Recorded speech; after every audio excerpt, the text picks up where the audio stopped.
3절의 말씀을 가지고 가정에서 맺을 열매들이라는 제목으로 함께 은혜를 나누고자 합니다. 얼마 전 저는 저희 아내와 아주 사소한 일로 의견이 이렇게 충돌된 적이 있었습니다. 밤에 저는 이렇게 너무 형광등빛이 밝은 것을 좀 싫어해서 은은하고 어두운 그런 전등을 이렇게 바꿔서 이렇게 사용하기 좋아합니다. 그래서 밤이면 또 이렇게 외부에서 이렇게 저희 집을 볼까봐 혹시라도 볼 건 없지만 이렇게 커튼을 이렇게 치는 게 제 습관이었어요.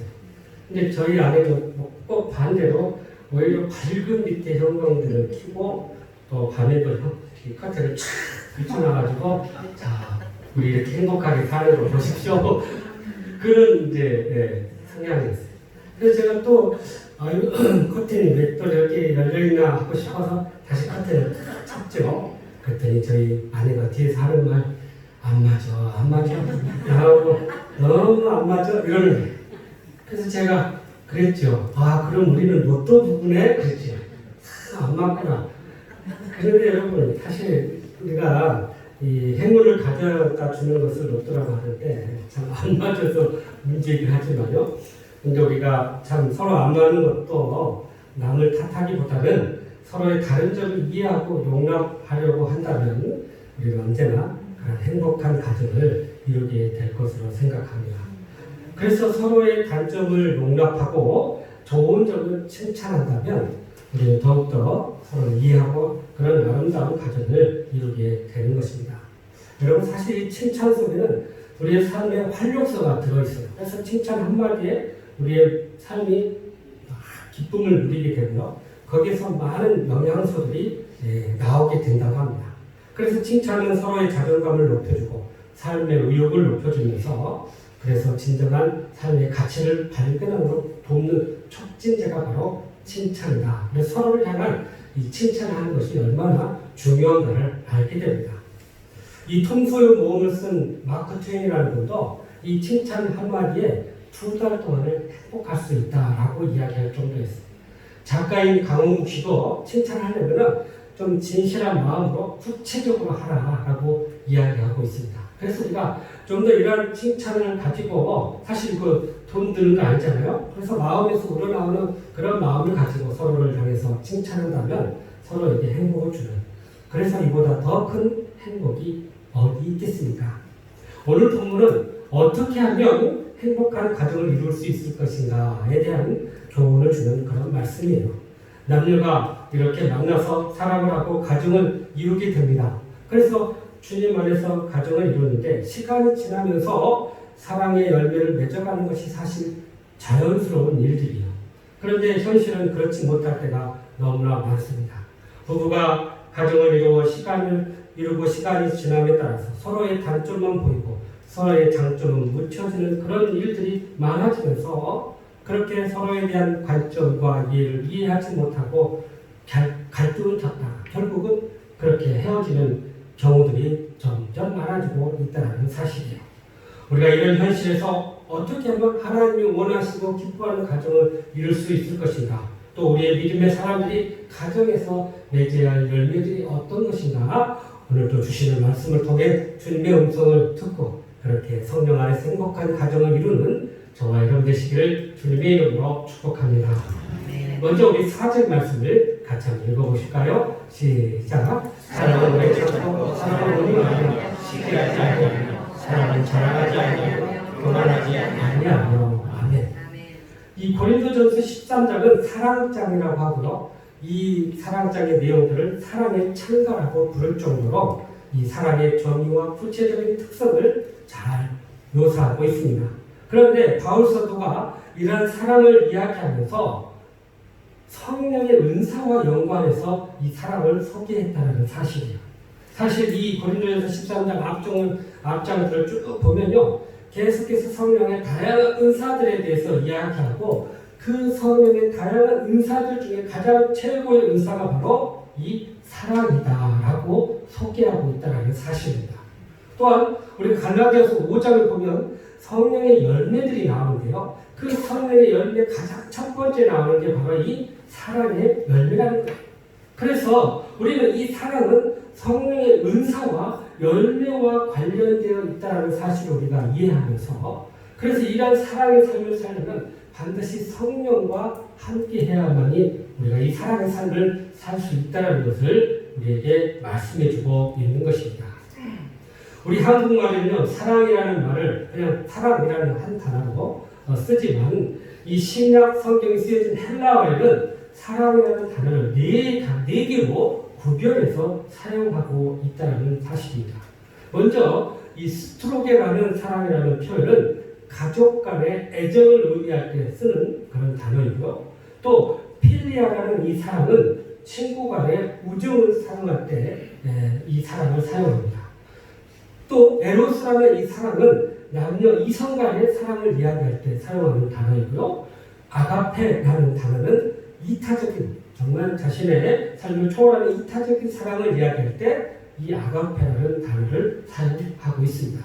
그래서 C.S. 루이스라는 분은 이 에로스라는 사랑의 특징을 이렇게 이야기하고 있어요. 그 에로스의 사랑은 혜택적이고 불완전하고 자기 중심적인 사랑이다. 그러면서 아가페의 사랑은 반대로 자발적이고 무조건적이고 희생적인 사랑이다 라고 소개하고 있습니다. 그래서 우리가 이 아가페의 사랑을 이루기 위해서는 하나님과의 관계 안에서 이 사랑을 우리가 이루게 될 것이고, 그 아가페의 사랑의 극치가 바로 예수님의 십자가의 사랑이다 라고 이야기하고 있습니다. 그러므로 우리가 사랑의 삶을 살기를 원한다면 먼저 하나님과의 관계가 회복되고 그 하나님의 사랑을 경험할 때 비로소 우리는 사랑의 삶으로 살아갈 수 있다는 사실을 기억할 수 있기를 간절히 바랍니다. 그래서 우리가 주님의 삶과 그 십자가의 희생을 통해서 진정한 그 사랑을 우리가 경험하고 발견하고 그 사랑을 통해서 우리는 다른 사람들과의 사랑을 이루게 된다는 사실이에요. 오늘 우리가 읽은 이 4절에서 7절까지의 내용을 보면요, 사랑의 구체적인 특징들을 묘사하고 있습니다. 우리가 가정에서 맺어야 열매들이 바로 이 모든 것을 기초해서 맺어야 모습들인데, 그 중에 이 사랑에 대한 정의를 이야기하는데 하나가 바로 사랑은 온유하다라고 이야기하고 있습니다. 여러분, 이 온유하다라는 말의 헬라 어원을 보니까 친절하다라는 말을 가지고 있어요. 그래서 자신에게 다른 사람이 해를 끼치고 다른 사람이 고통을 준다 할지라도 인내하는 것 이상으로 더 나아가서 그 사람에게 선의를 베푸는 그런 모습을 포함하고 있다는 거예요. 그래서 영어로 온유를 kind라고 이야기하는데, 여러분 영어 성경에 보면요, 온유를 kind로 해석하고 있다는 것입니다. 또한 성경에서 이 온유는 힘을 조절하고 통제하는 능력을 의미할 때 이 온유하다라고 쓴다는 거예요. 그래서 이 온유함을 이야기할 때 이 길들여진 야생마를 종종 비유하고 있습니다. 이 날뛰는 이 야생마가 길들여지는 것처럼 그 힘이 온유함으로 이렇게 통제되고 절제되는 모습을 이야기하고 있다는 것입니다. 여러분, 우리는 자신의 감정을 절제하지 못하면 가정이든지 직장이든지 상대방에게 상처를 입히게 되네요. 그래서 공동체가 깨지는 일들이 종종 있다는 사실입니다. 공동체가 하나 되는 데 있어서 가장 중요한 요건은 바로 이 온유함의 태도라는 사실입니다. 온유하지 못한 사람들의 말과 행동으로 인하여 우리의 가정과 우리의 직장과 교회가 상처를 받고 관계의 화합이 무너지게 되는 것을 보게 됩니다. 흔히 남의 마음에 큰 상처를 주는 것은 내 스타일은 뒤끝이 없어 라고 이야기하는 사람들이 종종 있습니다. 그래서 어느 날 어떤 집사님이, 여집사님이 목사님께 찾아와서 이렇게 이야기했대요. 저는 화를 잘 내는 게 큰 저의 흠인데요. 그렇지만 그것은 오래 가지 않아요. 다시 말하면 뒤끝이 없어요. 이렇게 이야기해요. 그랬을 때 목사님이 이 집사님에게, 집사님, 당신이 화를 내는 것이 오래 가지 않지만 당신의 그 분냄으로 인해서 누군가의 마음에 그 상처는 오랫동안 지속된다는 것을 꼭 기억하십시오 라고 권면해 주었던 것입니다. 그럼 우리가 감정대로 우리의 마음대로 행동하게 되면 그것이 곧 상처이고 고통을 줄 수 있다는 것을 우리가 깨달아야 한다는 것입니다. 모세는요, 인류 역사상 가장 뛰어난 지도자로 평가받고 있습니다. 그는 억압받은 그 히브리 민족들을 구원해서 하나님께서 약속하신 이스라엘 백성들을 이 약속의 땅으로 인도하셨던 아주 위대한 일을 하셨어요. 그를 많은 사람들이 탁월한 군사 전략가였다, 또는 정치가였다, 또는 탁월한 종교 지도자였다라고 평가하고 있습니다. 그런데 그를 성경이 평가하기를 단 한 줄로 평가하고 있어요. 민수기 12장에 보면 이렇게 그를 평가합니다. 이 사람 옷에는 온유함이 지면의 모든 사람보다 더하더라. 그렇게 평가하고 있다는 것입니다. 여러분, 한 사람의 고귀하고 존재의 그 깊이가 드러나는 것은 바로 이 온유함에 있다는 것이에요. 이러한 순결한 성품은요, 자신의 유한함을 깨닫고 부족함을 깨닫는 그런 자기의 깊은 자각에서 맺어지는 고통의 열매라는 것입니다. 그래서 누군가로부터 피해를 당하고 고통을 받지만 그저 온유한 모습으로 그 모든 것을 받아들이는 그 성품이야말로 가장 높은 명성이고 가장 고결한 인격이다라고 이야기하고 있습니다. 그래서요, 가장 고결한 인격적 성품을 가진 분을 바로 우리는 예수님이라고 이야기하는데, 그 예수님께서 당신을 표현하기를, 서기하기를 나는 마음이 뭐라고 해요? 온유하고 겸손한 자니 나의 멍에를 메고 내게 배워라. 그래야만 너희가 쉼을 얻으리라 라고 이야기하고 있는 것입니다. 그래서 시편 37편 11절에 보니까 이렇게 말씀하시네요. 시작. 그러나 온유한 자는 차지하며 풍성한 평으로 즐거워하리로다.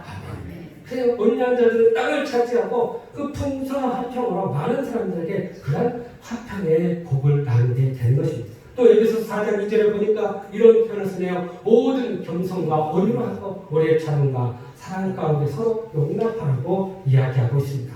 그러므로 우리는 누구에게나 친절하면서도 또 자기 자신에게는 통제되고 절대된 능력으로 그러한 온유의 열매를 맺어서 화평케 하는 저와 여러분 되시기를 주님의 이름으로 축복합니다. 계속해서 우리 7절 말씀 같이 한번 읽어보실까요? 시작. 모든 것을 참으며 모든 것을 믿으며 모든 것을 바라며 모든 것을 견디느니라. 아멘. 여기 보면 이 참으며라는 단어와 견디느니라라는 단어가 나오는데 이거 다 인내와 연관되는 단어들이에요. 이 참으며라는 단어는 무엇을 덮다라는 의미를 가지고 있고요. 견딘다라는 것은 머물러 있다, 그것에 항상 머물러 있다, 그런 의미를 가지고 있어요. 그래서 이걸 동시에 우리가 해석해 보면 어떤 역경과 어려움이 와도 그것을 견디고 머물러 있다라는 그런 의미를 가지고 있다는 것입니다. 여러분, 사랑이라는 것이 유통기한이 있을까요? 이 사랑을 생물학적으로 연구한 일들이 있었습니다. 이제 막 사랑에 빠진 사람들의 뇌를 이렇게 촬영해 봤더니 뇌에 이 도파민이라는 호르몬이 막 왕성하게 움직이더래요. 그런데 이 도파민이라는 호르몬이 막 움직이는데 문제는 이게 끈기가 부족해서 그 기간이 2년에서 3년 정도밖에 되지 않는다는 거예요. 그 3년이 되면 점점 그 도파민이라는 호르몬이 줄어들고 약해진다는 것입니다. 그래서 사랑이라는 것이 이 3년이 되면 다 약해지는구나 이렇게 생각했던 것입니다. 그런데 학자들은 그것이 아니라고 이야기해요. 이 도파민이 줄어드는 그 자리에 새로운 호르몬이 나오는데 바로 옥시토신이라는 호르몬이 나와서 그 자리를 차지한다는 것입니다. 그래서 이 옥시토신이라는 호르몬은 무엇일까요? 이 미국 에모리 대학의 레디영 박사님이 이 호르몬을 발견한 거예요. 원래는 이게 여자의 자궁, 아이들을 낳을 때 자궁에서 수축할 때 나오는 호르몬인데 나중에 보니까 이것이 애착 호르몬이라는 그런 뜻을 가지고 있더라고요. 그래서 이 호르몬이 나오면 서로 간에 애착하는 마음들이 강하게 나타난다는 거예요. 또 호주의 시드니 대학의 이 아담 박사팀들이 연구했는데 이 이제 부부의 사이가 이렇게 약해지고 또 소원해지는 관계에 있는 부부들에게 이 옥시토신 호르몬을 이렇게 주입해봤다. 그랬더니 그렇게 서로 못 잡아먹어서 안달했던 이 부부가 서로를 정말 사랑하고 귀중하게 여기는 인고 부부로 바뀌었다는 거예요. 여러분 혹시 이거 필요하신 분 있으면 저한테 소개해드릴게요. 그런데 사실 우리가 이런 꼭 호르몬을 안 맞아도 하나님께 주신 그 아가페적인 사랑을 우리가 경험하면 사실은 이것을 충분히 극복할 수 있는 사랑이라는 것입니다. 그런데 우리가 기억해야 할 것, 이 옥시토신의 이 사랑, 이 호르몬은 무엇보다도 더 성경적인 모습을 가지고 있다는 거예요. 그것은 인내하고 참고 견디는 사랑이라는 것입니다. 그래서 나의 많은 그 부부들이 오랫동안 회로하면서 이렇게 살아가는 모습이 바로 이 옥시토신, 그 사랑의 인내의 힘이 그들 가운데 있기 때문에 그렇게 사랑이 계속해서 유지된다고 이야기하고 있습니다. 그래서 우리가 본문 앞서 4절에서 접했던 단어처럼 오래 참음이라는 말도 바로 이 사랑의 구체적인 표현이고 특징으로 이해할 수 있다는 것입니다. 바울은 이렇게 이 사랑의 특징을 이야기하면서 하나님의 그 성품에서 그 사랑의 특징을 찾았다는 것입니다. 고린도 교회들이나 또는 모든 지상교회 교회들이 아직 죄인되어 있을 때 하나님은 오래 참음으로 우리를 기다려주시고 참아주시고 인내해주셔서 그 십자가의 사랑 우리를 다 하나님의 자녀로 삼아주셨다는 거예요. 그래서 여러분 그리스도인들은 상대가 비열하고 불법적인 행동을 계속해서 할지라도 우리가 화를 품고 분노를 나타내는 것은 바로 바른 성품이 아니라는 거예요. 상대의 공격이 있을지라도 그것이 좀 지속된다 할지라도 우리는 오래 참음으로 이 사랑의 성품으로 그것을 이겨내고 극복해야 한다고 말씀하고 있는 것입니다. 그러므로 우리가 주님의 이 오래 참으시는 그 사랑을 우리가 깨닫고요. 우리도 그것을 본받아야 하는데 먼저는 우리 자신에 대한 그 참음이 인내가 있어야 한다는 사실입니다. 대부분요, 이 분노라는 것은 내가 남의 잘못 때문에 낸다고 생각하지만 사실은 내 자신의 감정에서부터 비롯될 때가 너무나 많습니다. 내가 감정이 평소에 이렇게 좋지 않으면 그냥 아무 일도 아닌데 그렇게 분노를 낼 때가 있어요. 그것은 결국 자기 자신의 부족함을 우리가 인정하고 그렇게 자신에 대해서 정말 성숙함으로 나아가기를 원하는 자는 그렇게 참음을 통해서 이런 모든 것도 이겨내게 된다는 것입니다. 두 번째는요, 우리 가정에서 서로 간에 서로에 대한 참음을 또한 실천해야 한다는 거예요. 남편은 아내에게, 아내는 남편에게, 또 부모는 자녀에게, 자녀는 부모님께 서로에 대한 그런 참음의 그런 행동을 해야 한다는 것입니다. 우리가 사실 어려운 가운데서도 참 우리의 부모님들, 우리의 어머니, 아버지들이 얼마나 고생하면서 그 어려운 일들을 다 이겨냈습니까? 그것이 바로 이 참음을 통해서 이루어진 이 부모님의 사랑이고 또 그들을 통해 이루어진 우리의 가정이라는 거예요.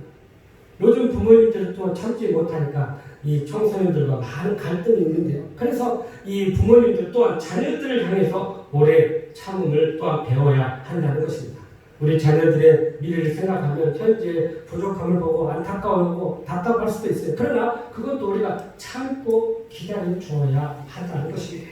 자녀들이 부모의 뜻을 따르지 않아도 우리는 기도하면서 눈물로 기도하고 때를 기다릴 때 하나님께서 반드시 그들을 회복해 주실 것이라는 그 믿음을 가지고 인내하고 기다려야 한다는 사실이에요.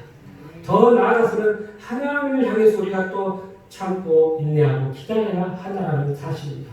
우리의 눈으로 가끔 이렇게 보면요, 하나님 살아계신다는데 어떻게 저런 일이 일어날까라고 생각하는 그런 사건과 사고들이 얼마나 많은지 모릅니다. 그런 불합리한 부정의한 세상 속에서 우리가 때로는 하나님 뭐하고 계십니까? 라고 불평할 수가 있어요. 그러나 이것도 하나님께서 하나님의 때에 이루시는 그런 하나님의 섭리가 있다는 것을 우리가 깨닫고 참고 기다리면 반드시 하나님께서 역사해 주실 것을 믿고 기다릴 수 있는 저와 여러분 되기를 간절히 바랍니다. 이 모든 인내는요, 그런데 사람의 힘으로 도저히 이룰 수 없다는 거예요. 그래서 사랑이 하나님께 속한 것이고 하나님의 성품이라면 우리도 하나님 안에 먼저 가고 성령의 도움을 받을 때만이 비로소 이 사랑의 삶으로 살아가게 된다는 사실입니다. 그래서 우리는 순간순간 성령의 도우심으로 그렇게 우리가 인내를 가지고 인내의 삶을 살아간다면 하나님의 때에 반드시 열매 맺게 될 것이고 하나님의 영광에 그 기쁨에 참여하는 복을 누리게 될 줄로 믿습니다. 이 남편을 4년 동안이나 기도하고 기다렸던 한 집사님의 간증이 있어요. 그녀는 자신이 걸어온 길이 정말 험악하고 어려운 고통의 길이었다고 이야기합니다. 그러면서도 포기하지 않으면서 이렇게 이야기했어요. 남편이 끝내 구원을 얻지 못한다 해도 난 하나님의 은혜를 힘입어서 내 할 일을 하련다라고 굳게 믿고 그렇게 끊임없이 기도했다고 합니다. 그런 어려운 형편 가운데도 늘 기도하고 또 그런 기도 가운데 하나님의 공급하심을 늘 경험하면서 그렇게 감사의 삶을 살았는데요. 남편에게 시간 될 때마다 그렇게 복음을 전하고 주님께 인도하려고 하지만 이 남편의 마음이 점처럼 열리지 않았다는 거예요. 실제로 하나님께서 그렇게 도와주시고 공급해 주신 걸 옆에서 보았음에도 불구하고 실제 믿음의 자리로 나오지 않았다고 합니다. 그러던 중에 이 큰 충격적인 사건이 있었어요. 그것은 이 남편에게 다른 여자가 있었다는 사실을 나중에 알게 되었다고 합니다. 처음에 이 사실을 부인하던 남편이 나중에 이제 이게 밝혀지니까 이 참 그 충격과 그 배신감을 이루 말할 수가 없었던 것입니다. 하지만 하나님께서 그에게 힘을 주셔서 그 어려움 가운데 믿음으로 사랑으로 이겨내게 하나님께서 힘을 주셨던 거예요. 처음에는 가정을 포기하고 싶은 그런 마음이 있었지만 주님이 주신 힘으로 그 일들을 감당해 놨던 것입니다. 그래서 어쨌든 버텼다고 합니다. 그런데 참 놀라운 은혜는요. 하나님께서 이런 모든 상황 가운데 역사하시는데 이 남편의 사업이 완전히 파산에 이르게 돼가지고 무려 30억이라는 큰 부채를 떠안게 되었다는 거예요. 그런데 이 위기가 기회가 되어서 그녀가 남편에게 이렇게 얘기했답니다. 이제 모든 거 하나님께 다 맡기고 하나님께 기도해 보십시다. 그렇게 권면했다는 거예요. 남편이 그때서 깨닫고 참말로 이렇게 참 오랜 기간 기도하며 그렇게 자기를 기다려준 아내에 감사하면서 그렇게 교회에 나가서 주님을 영접하고 신앙의 길을 새롭게 시작하게 되었다고 합니다. 그 모습을 옆에서 지켜본 이 아내의 마음이 얼마나 기쁘고 얼마나 감사한지요. 나중에 이 남편이 자신의 구원에 대한 이야기를 간증할 때가 있었는데요. 놀랍게도 그 간증 가운데 자신의 아내의 이야기를 하더래요.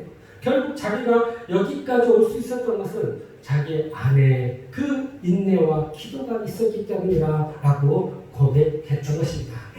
그래서 야고보서 1장 4절을 보니까 이렇게 우리에게 권면하고 있습니다. 자 보세요. 야고보서 1장 4절 시작. 인내를 온전히 이루는 이는 의로 드러나고 조금 더 부족함이 있게 하여야 합니다. 계속해서 야고보서 5장 11절 시작. 보라 인내하는 자를 우리가 복하다니 너희가 여기 있는 주께서 주신 경건을 보았거니와 주를 가장 자비하시고 긍휼히 여기시는 이시다. 이렇게 온전히 이룰 때 하나님께서 역사하시는 그 놀라운 은혜와 사랑을 우리가 기대하면서 우리 가정 가운데도 모든 것을 참으며 모든 것을 견디며 그렇게 인내의 열매를 맺어 승리하는 저와 여러분 되시기를 주님의 이름으로 축복합니다.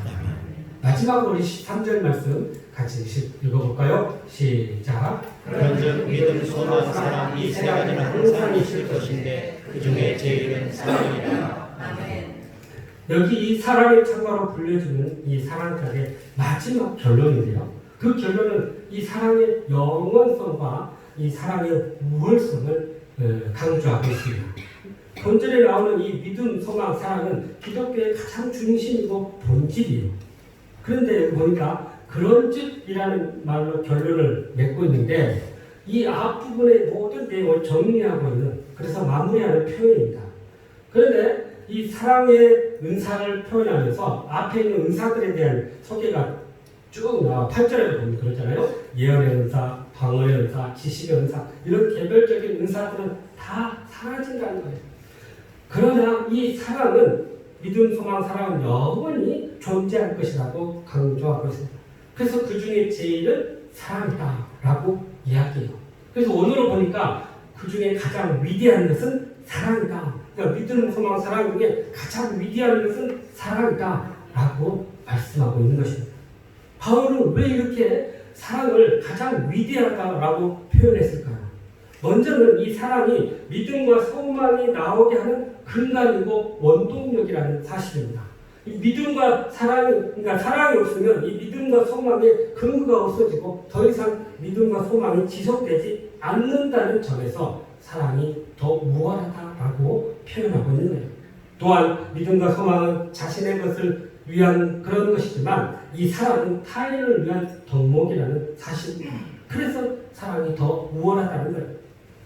그러나 무엇보다도 본질적으로 이 사랑은 하나님의 성품이기 때문에 믿음은 이 신앙의 삶을 시작하는 필수 조건이지만 그 자체가 본질적인 속성, 하나님의 속성은 아니라는 거죠. 소망도 마찬가지예요.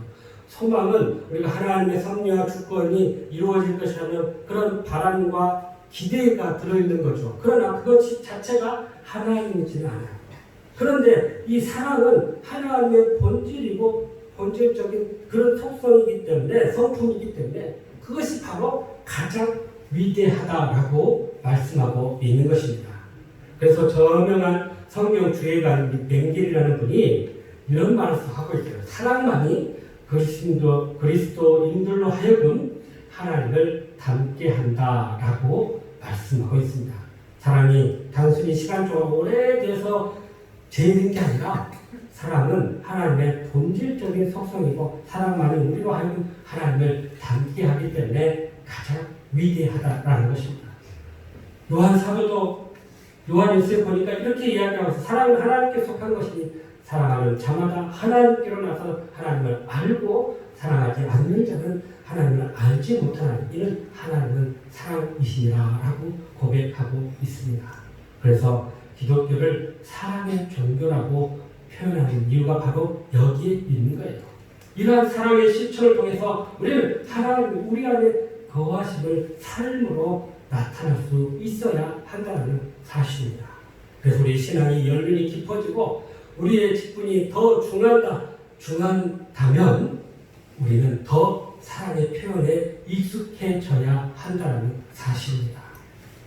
한 어머니가 결혼을 앞둔 딸에게 이렇게 권면했답니다. 사랑하는 딸아, 내가 남편을 왕처럼 섬긴다면 너는 여왕이 될 것이다. 내가 만약 남편을 돈이나 벌어오는 하인으로 여긴다면 너도 하인녀가 될 것이다. 내가 지나친 자존심과 고집으로 남편을 무시하면 그는 폭력적으로 너를 다스릴 것이다.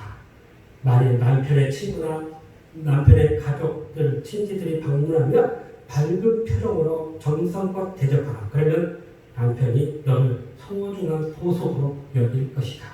항상 가정의 마음을 두고 남편을 공경하고 사랑하라. 그러면 그가 내 머리에 영광의 관을 씌워줄 것이다. 라고 권면했다는 것입니다. 여러분, 아내의 말의 원래 의미를 보니까 아내라는 말이에요. 이 아내의 매력은 이 남편 밖에서보다는 남편 안에서 나타나게 된다는 것입니다. 우리가 흔히 아내의 매력은 재테크를 잘해서 얼마나 돈을 더 축적하고 쌓냐 이렇게 이야기하지만 사실은요, 우리의 아내의 진정한 매력은 남편이라는 존재에 보이지 않는 뿌리라는 사실입니다. 그러니까 사실은요, 이 남편이 어떻게 살아가면서 뒤에서 아내가 어떻게 잘 보살피고 이끄냐에 다 달려있다는 것입니다. 요즘 남편에게 가장 치명적인 상처가 있는데요. 그것은 아내의 말로 자존심을 손상을 입는 거라고 이야기합니다. 사실 세상에 나가서 직장 생활하면서 타인의 무시는 그래도 웬만하면 참고 이겨내는데 아내의 무시는 남편에게 있어서는 하늘이 무너지는 그런 경험이라고 해요. 아내는 남편의 명예와 자존심을 최대한 지켜줄 수 있어야 한다는 것입니다. 설령 마음에 들지 않는다 할지라도 남편의 명예와 자존심을 지켜주는 것이 내일의 변화를 도모하는 성숙한 아내, 여인의 모습이라는 사실이에요. 예전에는요, 아내가 남편의 손에 부탁으로 인해서 가출을 하지만 요즘은 남편이 아내의 입에 부탁으로 많이들 가출한다는 거예요. 소위 팩트 폭력이라는 이야기를 하면서 사실 너무너무 그냥 자세하게 하니까 그것이 폭력이 되고 그냥 듣기 싫어서 남편들이 외치려고 가출한다는 거예요. 그러니까 이렇게 팩트 폭력을 남발하고 남편을 무시하면요, 이 남편이 결국 남의 편이 될 수 있다는 것을 우리가 기억해야 한다는 것입니다. 그래서 남편은 아내의 격려와 사랑을 먹으면서 점차 최고의 남편으로 성장하게 된다는 것입니다. 서울의 한 병원에서 몇 년간 남편의 병치료를 하던 아내가 있었습니다. 남편이 죽고 며칠이 지난 어느 날 그분이 이렇게 이야기했다는 거예요. 남편이 병상에 누워 있었어도 그때가 든든했습니다 라고 이야기합니다. 남편이 아내에게 주는 가장 큰 선물은 돈도 아니고 꽃도 아니라는 그 존재 자체의 든든함이라고 이야기하고 있습니다. 남편은 꽉 막힌 그런 존재가 아니라 꽉 찬 든든한 존재가 되어야 한다는 거예요. 사람이 꽉 찬 존재가 되려면 무엇보다도 이 이해심이 가장 필요하다고 합니다. 남편은 아내의 감정과 정서를 읽을 줄 알아야 한다는 거예요. 사실 머리가 나빠서 이해력은 좀 부족해도 이 마음이 좋아서 이해심이 풍부하면 그 남편은 그 가정에서 아내로부터 사랑을 받게 된다는 것입니다. 아내에게는 남편이 이해하기 힘든 특별한 감정과 정서가 있다는 것입니다. 남편에게는 아내가 왜 이렇게 백화점을 좋아하는지 도저히 이해가 안 되지만 그래도 힘써 이해한다고 해보면 이해하려고 하면요. 그것을 그러니까 아내를 이해할 수 있게 된다는 것입니다. 흔히 우리가 외출할 때 아내가 화장대 오래 입고 막 준비하는데 시간이 길어지면 많은 남편들이 이렇게 이야기합니다. 발라봐야 소용없어. 빨리 가. 빨리 나와. 그런데 이것은 전혀 아내의 정서를 모르는 무지에서 나오는 말로 아내의 정서에 깊은 상처를 주는 표현이라는 거예요.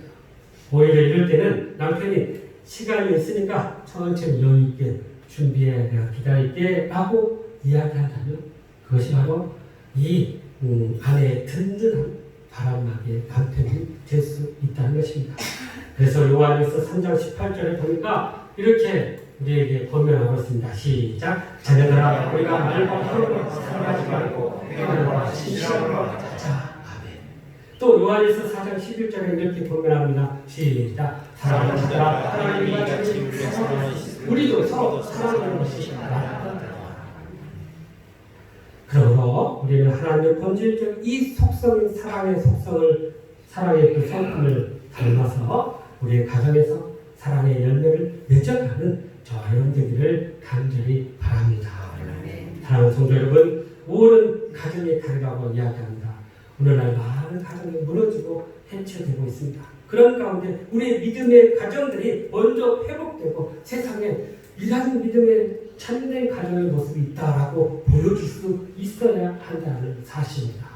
그러기 위해서 오늘 주신 말씀처럼 먼저 우리는 누구에게나 친절하고 우리 자신에게는 통제되고 절대된 능력으로 온유의 열매를 맺어갈 수 있기를 간절히 바랍니다.